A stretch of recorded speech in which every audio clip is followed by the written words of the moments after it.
Okay, hello, greetings and welcome. All right, so this next video is on alchemy, how we transform energy between states. Alchemy is often described as converting lead into gold, and it's a metaphor from taking energy from a low state of vibration to a high state of vibration.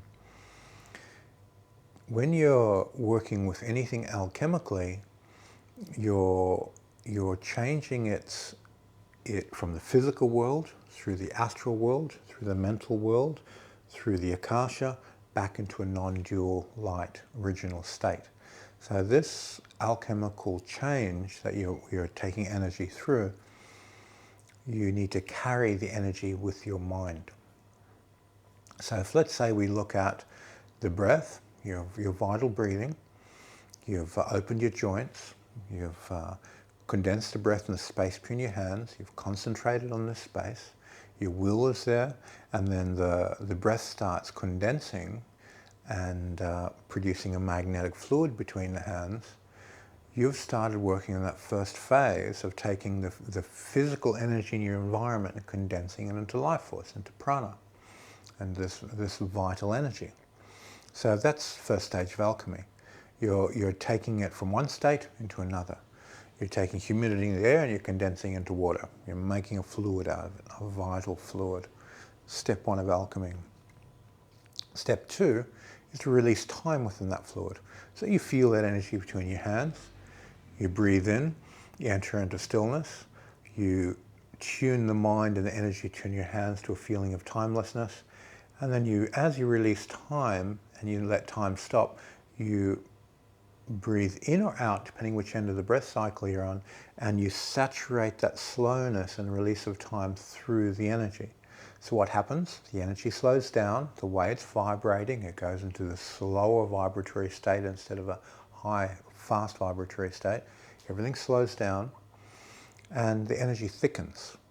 And it thickens because when energy is condensing in a slower state, from the physical world, it will be perceived as dense, that it's syrupy. But in the astral world, it'll be perceived as normal, because in that state, that is normality.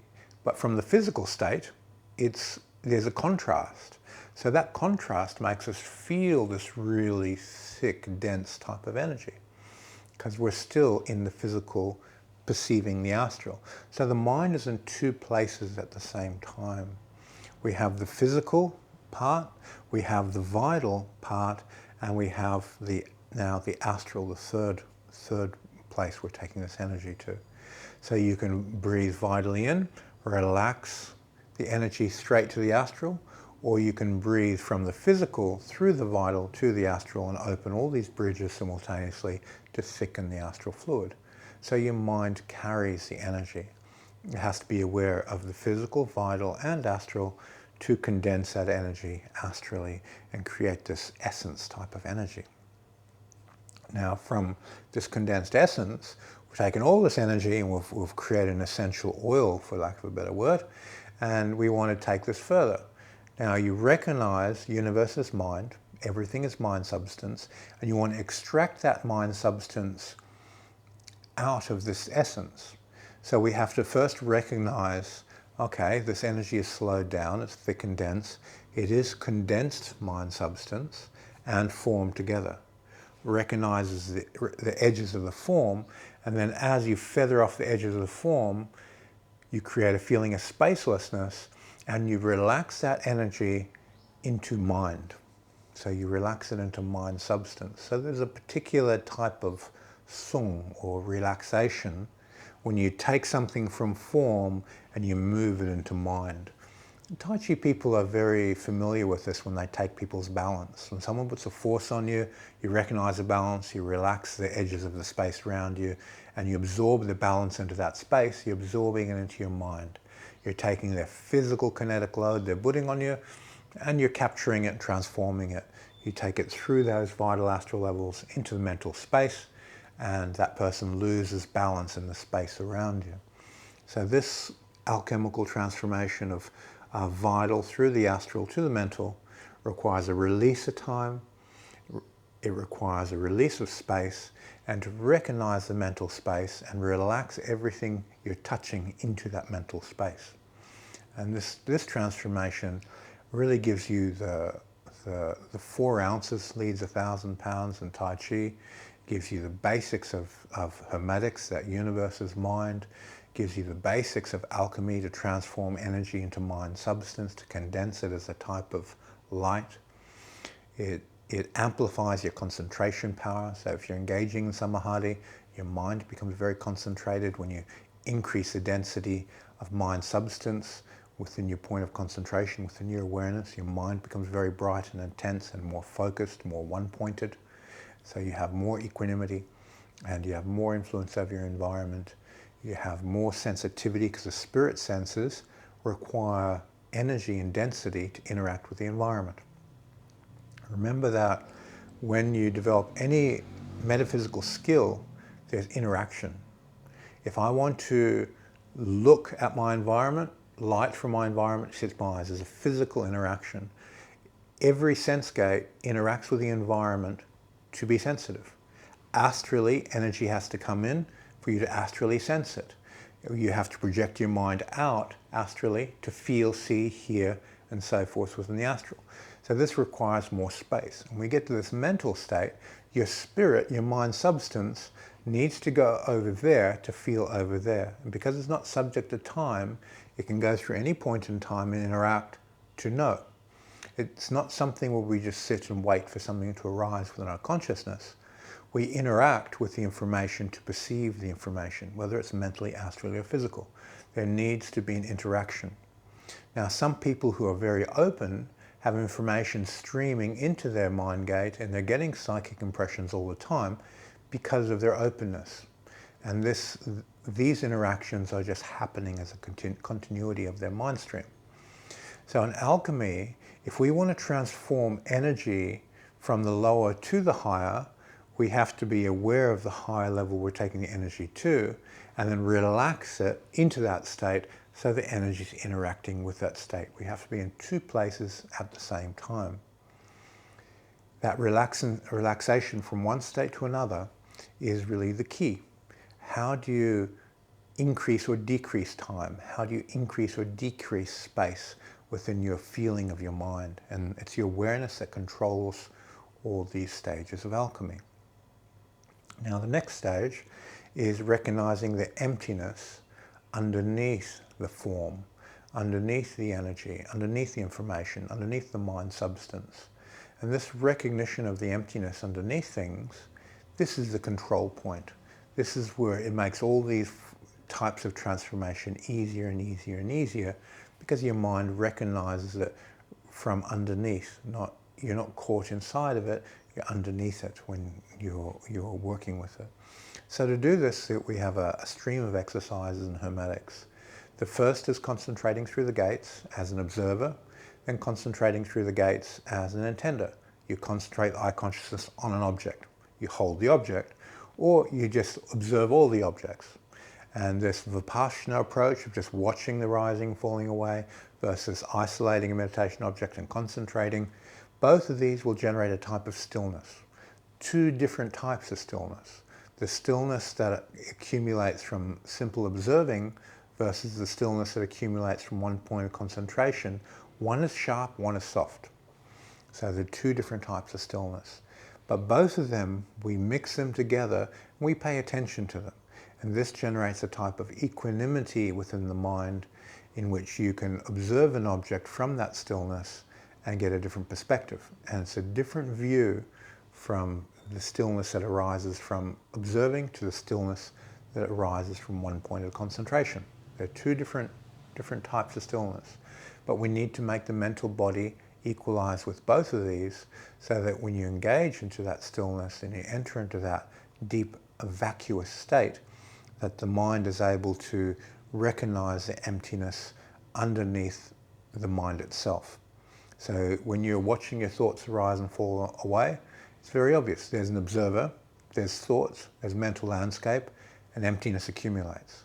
The more that emptiness accumulates, the mind starts seeing things differently because the emptiness not only accumulates between you and the object, it's accumulating under your own mind. You are the concentrator. The emptiness empties the concentrator out, and what you perceive changes. So everything starts becoming thinner and thinner and thinner. And the nature of how it thins out is different depending on the sense gate you're using, depending on the nature of the technique you're using. It affects the mind and the observer differently. Now, if there's a group consciousness culture inside of a ritual and you're performing the ritual, it's a very, very different effect because it has a self-fulfilling prophecy underneath the ritual for you to have a certain type of experience. If you're doing it much more formlessly and there's no expectation in place, there's no ritual in place, your mind is much freer to experience the byproducts of that exercise without a pre-program running in the background to pull you into a certain destination. And both of these have value. From there, we do exercises on observing the emptiness underneath objects through each of the 5 gates. So you concentrate on a smell, and you simply observe the smell or become one-pointed on the smell. And when you're observing smell, you have a dominant smell, but you have a wide range of background smells. And you observe them all, and the one dominant is the one that you eventually move into samadhi on. The accumulated emptiness underneath the mind that is arising as you concentrate in this way allows your sense of smell to deepen into the emptiness underneath things, into the blueprint. And this is very, very, very handy if you're a healer. Every disease has a different smell. So you can move into the emptiness underneath the person, tune your sense of smell in, and you'll smell not only what diseases the person has, but what's going to come in the future, what's awaiting that person. So you can preempt, this is coming, we've got to balance this out so it doesn't arise. Now, if you've made the adjustments, maybe it might be acupuncture, but if your needle's in, balance the system out, that particular disease can't arise because you've cut it off early. So you've got this preemptive approach to healing. And smell is a very, very powerful way of doing that. So all these different sense gates can be developed to generate samadhi, generate concentration, generate the equanimity, so the mind can transform energy up through these levels, and you can apply alchemy through each gate of the mind. The most important part is how the mind interacts with the object it's transforming to release time, to release space, and move the energy upwards. Now, there's a point at which everything becomes mind substance. If you're working with one of the 5 sensory gates, like you're feeling energy and then you release time on it, and you're feeling the density as you release space, and you feel the mind substance, it always moves into a type of knowing. The inside of the mind clicks in at the top. So whichever sense gate is easiest, and 9 out of 10 times, feeling gate will be the easiest to transform because you feel the energy, you relax and transform and slow it down, you move it into mental space. Most people are allowed to feel intuitively. The group consciousness hasn't said to them, you're not allowed to be intuitive, you're not allowed to have a gut instinct, you're not allowed to be able to sense things. The group consciousness has said to people, you're not allowed to see beyond the physical, you're not allowed to hear beyond the physical, you're not allowed to tune into these levels, but there's a loophole in the law which says, hey, we're allowed to have instincts, we're allowed to feel beyond the physical. So people can awaken that very easily because there's no subconscious barriers blocking it. So this is very, very important to recognize that the feeling gate is the easiest to open. If you're working through the initiation text, just work on feeling. Cover the whole book through feeling, and you'll get through it really quickly because that sense gate is open. But if you're waiting for clairvoyant information to flow through, and you're waiting for clairaudience, and you're waiting for these gates to open, which are basically blocked by the group consciousness, it's going to be a longer road. So choose a gate like the feeling gate, tune every exercise to your intuitive sense of feeling, like vital breathing to the ball and so forth, and awakening spirit senses through feeling. Develop it in this way. And then once you've completed the text through the feeling gate, loop back and work on the next gate. And work through each gate, transforming the vital energy, the astral energy, the mental exercises. And you can just leave off the exercises which aren't relevant to the feeling gate. And then loop back to each other gate, eye, ear, taste, scent, and so forth. And you'll find you'll get through the initiation process much more quickly. And if you have a certain propensity towards one of the gates, then you just work with that one. If you're very visual, okay, let's work on the clairvoyance. If you really like sound and music and you play guitar and you're always tuning sounds, work with sounds. So if you have a particular direction that you know you're going to go in and you need it for your particular work or your life's purpose, just automatically go that way. But feeling gate is the best one to work with alchemy first, because your mind's able to carry these feelings through the different levels. Okay, so with alchemy, vitally, astrally, mentally, and then work with akasha, the empty space underneath, and then practice vitally from akasha, astrally from akasha, mentally from akasha, that empty space. If you mind map the initiation text, you'll recognize the whole book is alchemy. The whole thing is about transforming energy from lower to higher. The whole ascension process about connecting to universal mind is alchemy. And Tai Chi, alchemy. Qigong, alchemy. Buddhism is alchemy. When you recognize the alchemy underneath Buddhism, Buddhism is a rather simple method of developing and training yourself. But when you can't see the alchemy inside of it, you can't raise up the vibrational scale when you don't understand the framework and tools of how to do so. So look at the alchemical way physical form relates to astral form, relates to mind substance, relates to emptiness, and everything becomes simplified, and the spirit goes, oh, yeah, of course, that's obvious. Okay, we'll leave it there for the alchemy. It gives you a bit of an outline.